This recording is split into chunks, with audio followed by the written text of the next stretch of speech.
বিমানবন্দরে বিমান ওঠা-নামার সাময়িক স্থগিত ঘোষণা করেছে কর্তৃপক্ষ। আগুন তো আসলে নিয়ন্ত্রণে পুরোপুরি আনা যাচ্ছে না। মিরপুর কারখানা, চট্টগ্রাম ইপিজেড আর আজকে শাহজালাল এয়ারপোর্ট, এই 3 জায়গায় ভয়াবহভাবে আগুন লেগেছে। চট্টগ্রাম ইপিজেটে এত ভয়ানকভাবে আগুন লেগেছে যেটা স্বাভাবিক বলে মনে হয় না, কারণ ওই আগুনটা এত ভয়ানকভাবে লেগেছিল যেই আগুনটা ফায়ার সার্ভিস পর্যন্ত নিভানোর সক্ষমতা হারিয়ে ফেলেছিল। আজকে ঢাকা শাহজালাল এয়ারপোর্ট, ওই এয়ারপোর্টের মধ্যে এত ভয়ানকভাবে আগুন লেগেছে যেটা এখন পর্যন্ত নিভানো সম্ভব হয়নি।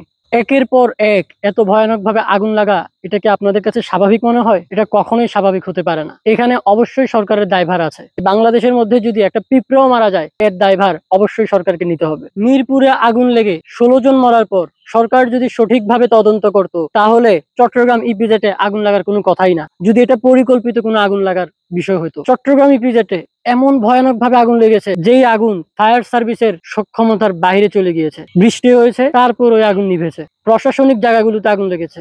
এটা অবশ্যই পরিকল্পিত এবং সরকারের এখানে ব্যর্থতা আছে। আজকে গোয়েন্দা সংস্থা কোথায়? গোয়েন্দা সংস্থার কি উচিত ছিল না এই বড় বড় আগুন লাগার পিছনে কারণ কি?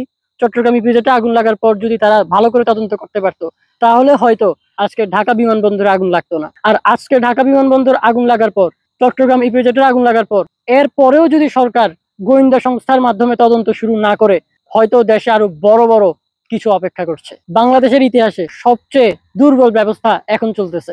সরকার কেন দুর্বল হবে না? এই সরকারকে কোনো রাজনৈতিক দলরা সহযোগিতা করছে না, অথচ এই রাজনৈতিক দলগুলোই এই সরকারকে বসিয়েছে। সরকারকে বন্ধু বানিয়ে রাজনৈতিক দলগুলোর উচিত ছিল এই দেশকে পরিচালনা করা, সরকারকে সহযোগিতা করা। সরকার কি দেশের অবকাঠামোর দিকে নজর দিবে, নাকি সরকার এই ধরনের অনাকাঙ্ক্ষিত ঘটনার দিকে নজর দিবে? সার্জিস আলম, আপনি তাকে পছন্দ করেন কিংবা নাই করেন, কিন্তু আজকে সার্জিস আলম এমন একটা স্ট্যাটাস দিয়েছে যে কথাটা কোনো রাজনৈতিক দল অথবা বাংলাদেশের কোনো সাধারণ মানুষ এই কথাটাকে অস্বীকার করতে পারবে না। সার্জিস আলম বলেছে, বর্তমান সরকার যখন যারা দেশে অরাজকতা সৃষ্টি করে এমন লোকদেরকে গ্রেফতার করা প্রয়োজন ছিল, তখন সরকার করেনি, যার দায়ভার সরকারকে এখন নিতেই হবে।